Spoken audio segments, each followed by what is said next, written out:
do Senhor a todos. Aqui quem vos fala é a pastora Lorena. E a gente hoje vai falar sobre um profeta Ageu, né? Que ele vai confrontar muito, né, o caráter nos dias de hoje. Mas a gente vai começar falando sobre o contexto, né, desse profeta. Esse profeta, a gente pode falar que é um profeta idoso. Por que você fala isso? Porque ele faz um comparativo. A glória da segunda casa será maior que a primeira.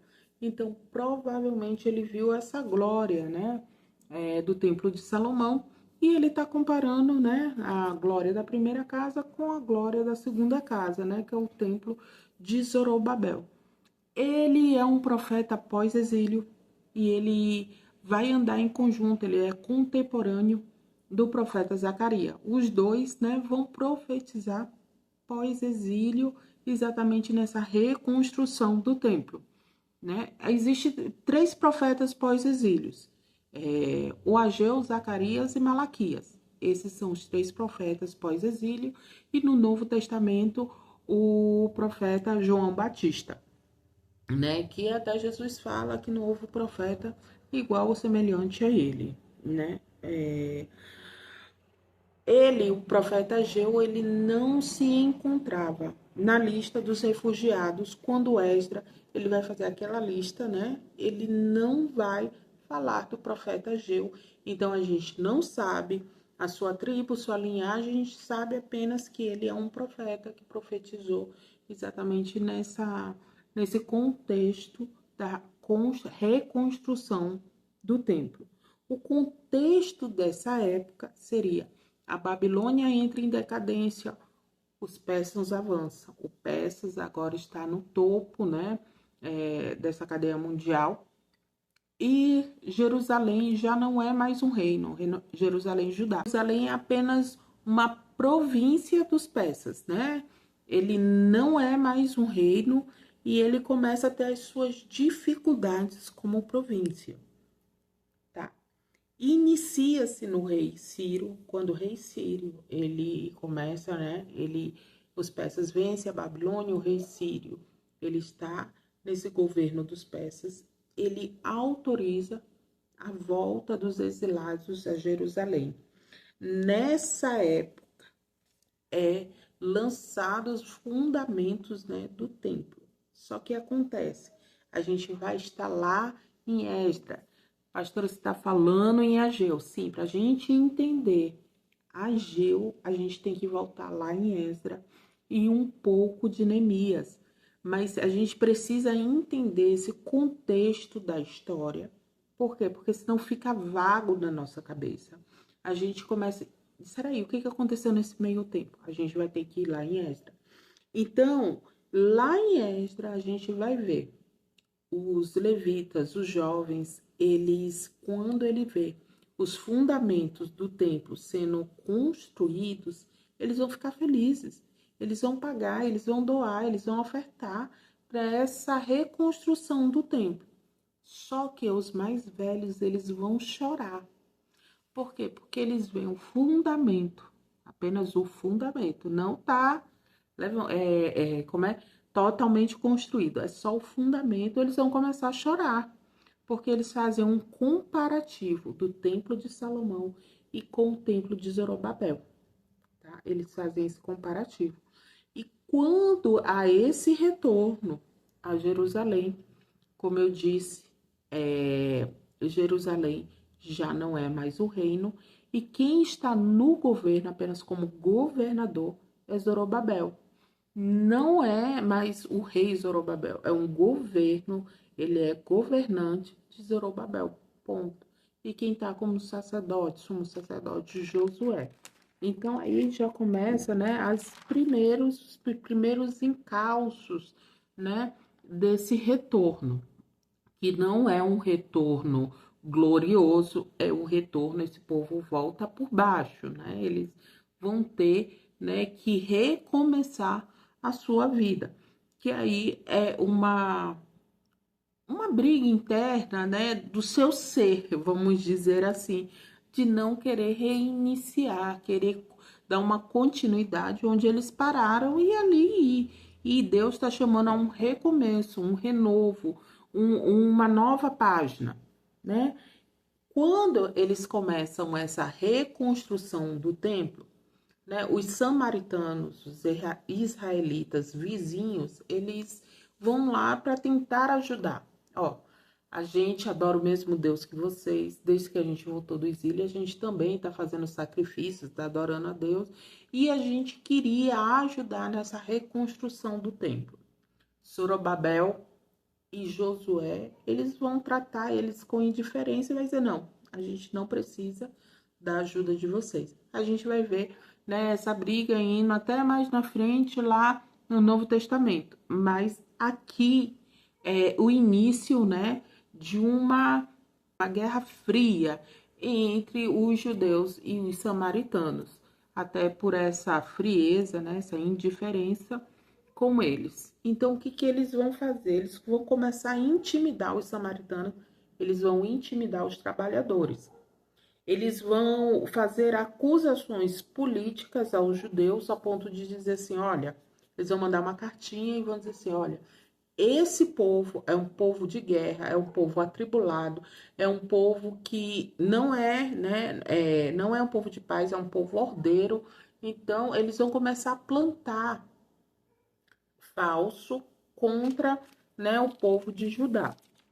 E aí vão, né, eles vão enviar essas cartas no reinado de Xerxes, Artaxerxes. Eles vão fazer essas acusações ao rei Ciro, apesar do rei Ciro ele autorizar essa reconstrução, mas eles vão fazer. E nessa hora, né, que há uma paralisação do templo por esse excesso, né, de acusações políticas que eles chamam escriba, escrivão, gente, né, vamos dizer assim, da alta, para ir contra, né, esse povo, né? E nesse tempo, o que, que vai acontecer? O rei Ciro II, ele tá no governo, só que há uma transição de reinos. O seu filho Cambises II, ele tá, né, saindo no Ciro I, entrando no Cambises II, e nessa transição há uma paralisação, né, do templo. Então, como que acontece isso? Provavelmente, teologicamente, acredita-se que o rei Ciro, ele paralisou essa construção. Só que o rei Cambises, ele coloca em prática. Ele vai colocar em prática. Então, por causa dessa transição, a gente não sabe exatamente como foi essa paralisação, mas acredita-se que o rei Ciro, ele faz, né, esse decreto, só que entra, né, em vigor só com o rei Cambises. Eu acho que deu para entender mais ou menos essas coisas, né? Nesse meio tempo, após a morte do rei Cambises, há um rei chamado Bardia, né? Ele não tem uma relevância histórica nesse contexto atual do pós-exílio.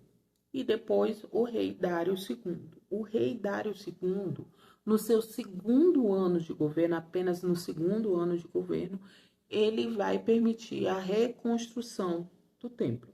Ele não vai permitir de imediato. Então, olha tudo o que aconteceu, né, nessa chegada deles e até a reconstrução do templo, aonde chega Ageu. É muito, né? Há um tempo, espaço até relativo, porque passa-se 16 anos.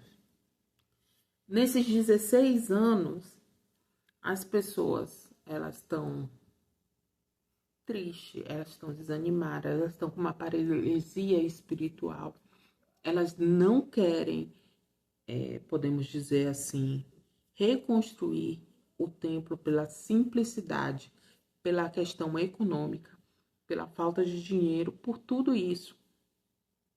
Ageu, ele entra nesse contexto, né, fazendo, além do retorno, né, da reconstrução, fazendo um despertamento espiritual. Em quem primeiro? Em Zorobabel. Por quê? Porque Zorobabel era governador nesse tempo. Então, quando a gente vê líderes desanimados, a gente vai ver um povo desanimado. Então, como se dissesse assim, olha, eu te arranjei um emprego. A pessoa vem com 10 problemas. Ah, eu não tenho roupa para ir, eu não tenho dinheiro para pegar ônibus, tem que acordar. Ela começa a dizer um monte de coisa. Aquilo vai desanimando o líder. Ele diz assim, minha irmã, não vou mais arranjar vaga de emprego para essa pessoa, não. Eu dou uma solução e ela vem com 10 problemas. Então, é isso que Zorobabel ele estava passando, né? Era muita reclamação, murmuração, negatividade para a reconstrução do templo. Eu tenho certeza que se tivesse um povo animado, essa construção já teria, essa reconstrução já teria saído. A gente vai, em contrapartida, fazer um comparativo com a tenda, né? A tenda da aliança. Era um povo que saiu do Egito, e por mais que eles tenham saído com algo financeiro pelas ofertas que aquele povo deu, esse povo ele sai com aquelas ofertas que o egípcio deram, né? Então, financeiramente, eles não saíram de mão vazia, mas não saíram, vamos dizer, ricos. Eles construíram a tenda da aliança. E eles ofertaram ao tal ponto que Moisés disse assim, para, porque já está indo além, né? Então, a gente vai ver, vai fazer esse comparativo financeiro, né, nesses dois tempos e espaços, né? Moisés, a gente vai ver um templo onde o lado de fora era algo rústico, mas dentro dele a gente vai ver algo de qualidade, né? Utensílios de qualidade, utensílios caros, revestidos de ouro.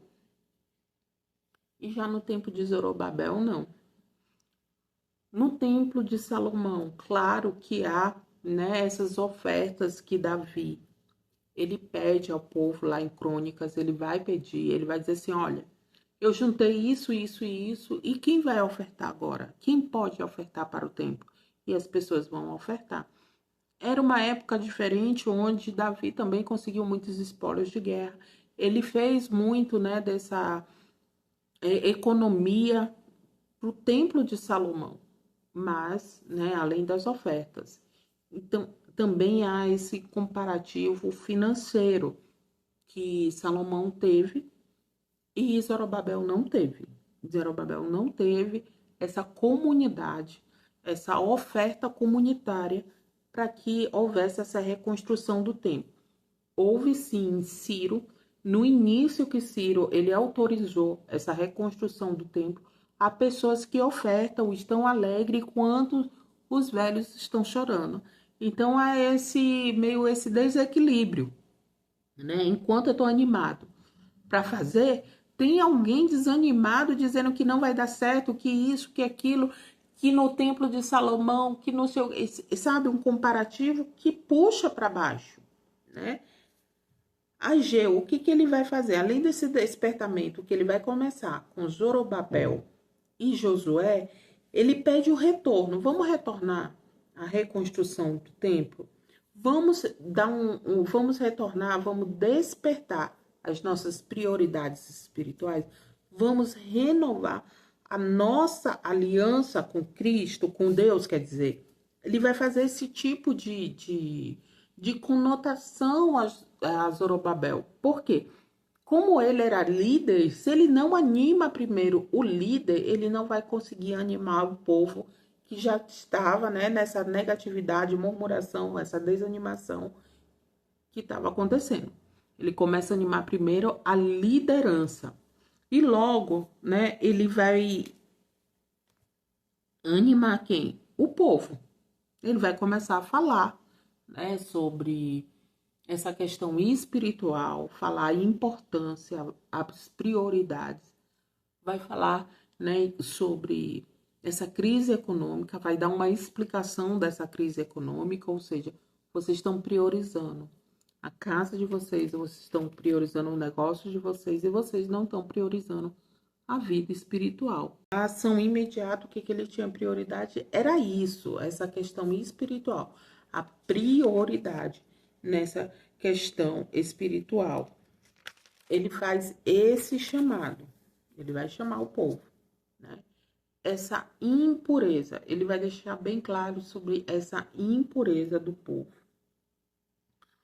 Por que essa impureza do povo? Porque a murmuração estava contaminando todo um povo. Começando lá de Zorobabel, o desânimo de Zorobabel e essa murmuração do povo. Zorobabel estava desanimado e o povo murmurando, negativando, tudo vai dar errado, não vai dar certo. Então, eram essas duas coisas, né, que diversas, mas que estavam na balança, fazendo todo um contexto não ir para frente. Essa negligência espiritual, né, que é uma impureza, sim, porque você não priorizar a Deus, a sua casa, a sua família, né, é uma negligência espiritual. Ah, mas a família espiritual é sim, porque Timóteo vai falar, aquele que não cuida da família é pior que o ímpio. Então, a gente tem que cuidar da família. E as consequências nessa negligência espiritual era seca, era uma colheita ruim, uma dificuldade econômica. E Ageu, ele vai falar, olha, vocês escolhem, vocês têm dinheiro, mas vocês não conseguem prosperar. Isso que ele está falando, né, de forma resumida. Ó, o problema de vocês é só um. Deus em segundo plano. Ele vai fazer as promessas a Zorobabel agora, né? Porque a primeira profecia ele anima Zorobabel, aqui chegando na quarta profecia, né, dele, que o livro ele tem 4 profecias, e nessa quarta profecia ele vai fazer as promessas a Zorobabel na linhagem messiânica, porque Zorobabel era da linhagem de Davi, era descendente de Davi, e ele vai legitimar, né, essa linhagem real. Ele vai legitimar essa escolha divina, né? Que a promessa de Deus ela não mudou pela essa questão pós-exílio, ela não mudou. A promessa que ele fez a Davi continua a mesma. E a gente vai ver, né? Essa crise econômica que acontece, como eu já falei, né? Colheitas ruins, pobreza, seca, dificuldade financeira. Isso faz com que haja esse desânimo nesse tempo de Zorobabel. Como assim? Eles vão fazer, além do comparativo a Salomão, eu quero também fazer um comparativo à tenda da aliança. A tenda da aliança, após, né, a construção, após todos os utensílios está pronto, a tenda está pronta, a arca está dentro, né, ao santo do santo, a Shekinah de Deus desce sobre aquele lugar.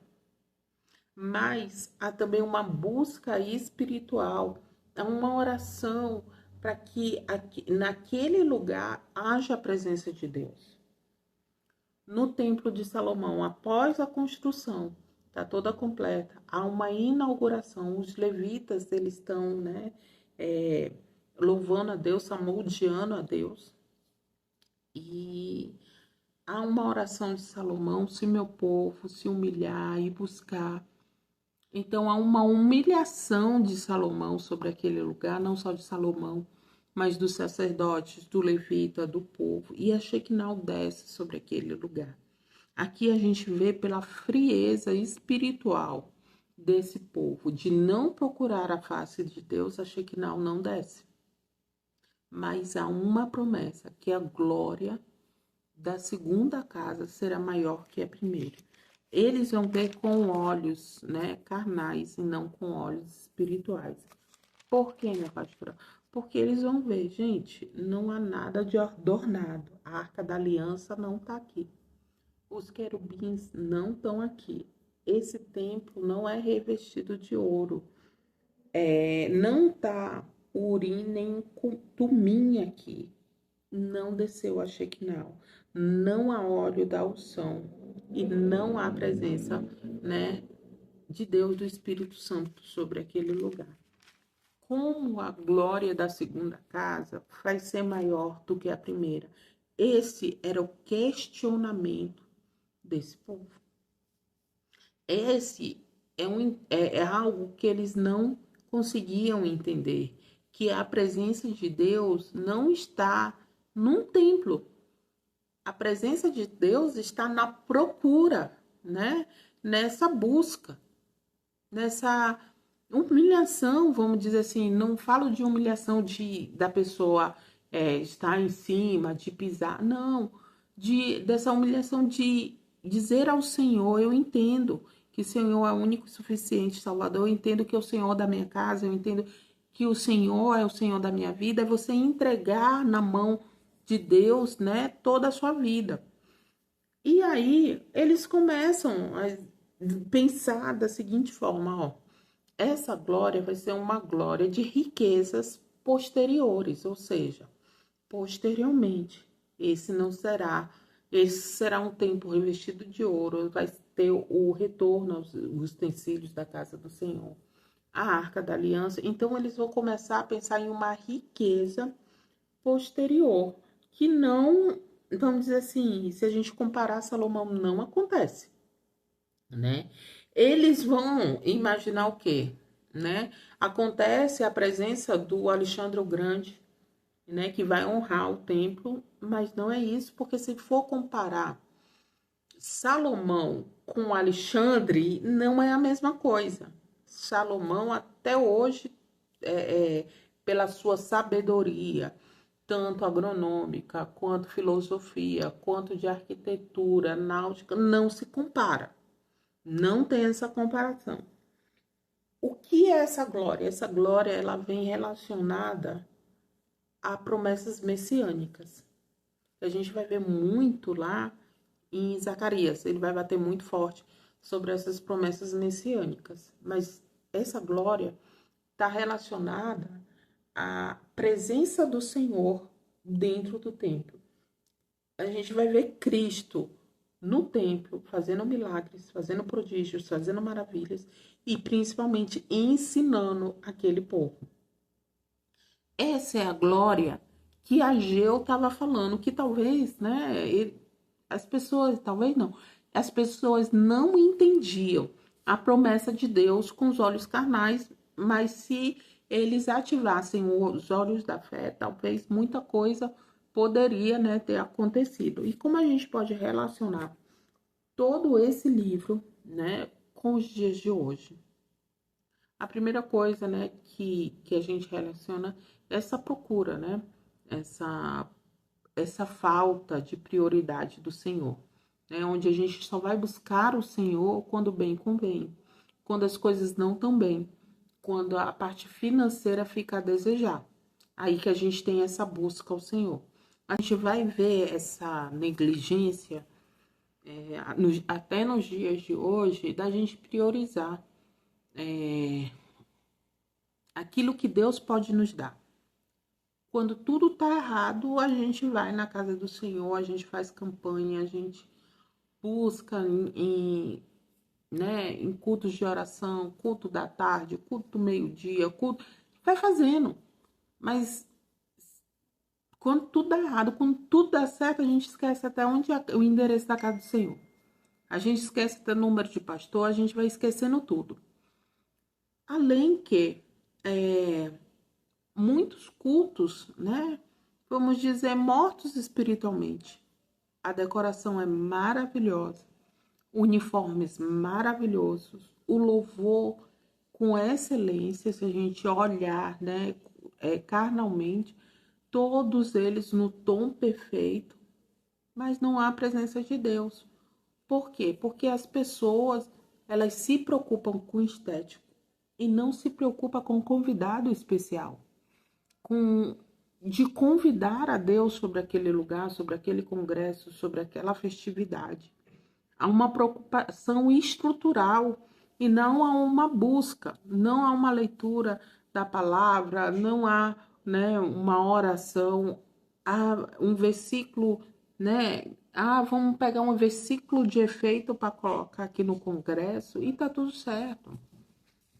Não há essa procura, da casa do Senhor em espírito e em verdade. É uma procura, né, da casa do Senhor, daquilo que Deus pode oferecer, e acha que uma decoração bonita é a presença do Senhor. Acha que um louvor sem, né, tá desafinando é a presença do Senhor. Acha que todo mundo de uniforme, todo mundo combinando é a presença do Senhor. E não é. São cultos que estão mortos espiritualmente. A pessoas, a culto tá lotado, a igreja tá lotada, tá abarrotada. Não há onde mais colocar a gente no culto. Não há. Mas também não há a presença do Senhor. Não há. Há um grupo lá que tá louvando, um grupo lá que tá glorificando, mas dentro daquele templo, né, daquelas quatro paredes, né, do anfitrião, do mordomo da casa, há uma frieza espiritual. Então, essas coisas que a gente tem que tomar cuidado nos dias de hoje. A gente precisa tomar cuidado nos dias de hoje. Então, eu oro a Deus. É um estudo que foi um estudo mais longo, porque se a gente não entendesse, né, esse contexto, exílio pós-exílio, exílio, o que aconteceu no exílio, pós-exílio, os reis que estavam em vigor nesse tempo, a gente não ia entender, né, o livro de Ageu. O templo, ele teve uma paralisação durante 16 anos, né? Eu quero deixar bem claro. Paralisou durante 16 anos e ele foi reconstruído durante 4 anos. Então, são 20 anos de construção desse templo, nesse meio tempo da frieza espiritual, dessa paralisia e um desânimo coletivo de um povo que está esperando uma glória material e Deus está esperando uma procura genuína. Eu oro a Deus por essa busca espiritual, não ficar só nas minhas palavras, mas você ler, né? Ler o livro de Ageu, entender esse contexto histórico, entender o que Deus quer falar com você. Fica com Deus, fica na paz.